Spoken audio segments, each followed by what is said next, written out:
The Eurocrat was grilled on whether his lack of acknowledgement for Britain's European Union divorce was because he wanted to see the UK suffer as a result of its electorate's decision. On Wednesday, Jean-Claude Juncker outlined the European Commission's plans for the future of the EU during his annual State of the Union speech in Strasbourg.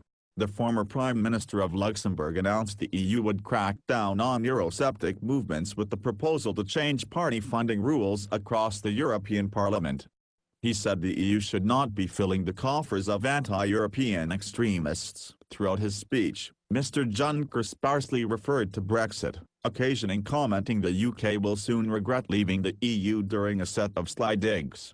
The following day, Thursday, during a live question-and-answer session with Euronews, the host challenged the Commission President to why he had chosen to ignore Brexit, an issue member states are deeply concerned about. She said, "Yesterday, you gave your State of the Union address. It was an ambitious speech, very bold, but everybody was expecting a little more to be said about Brexit. And, in fact, that was one of the words which was most often tweeted during your speech. Why aren't you talking about it, if it is a subject of such concern to Europeans?" Mr. Juncker started his reply by taking a swipe at British voters, saying their decision should be a concern for them primarily.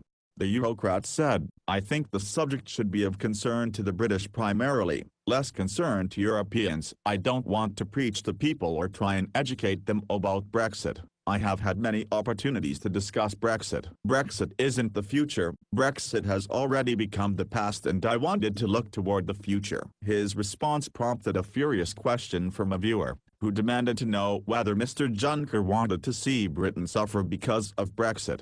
Mr. Juncker responded, "That's not my working hypothesis. I don't know of any other country that would be tempted to leave the European Union, and I don't want to punish or sanction or make the British people suffer."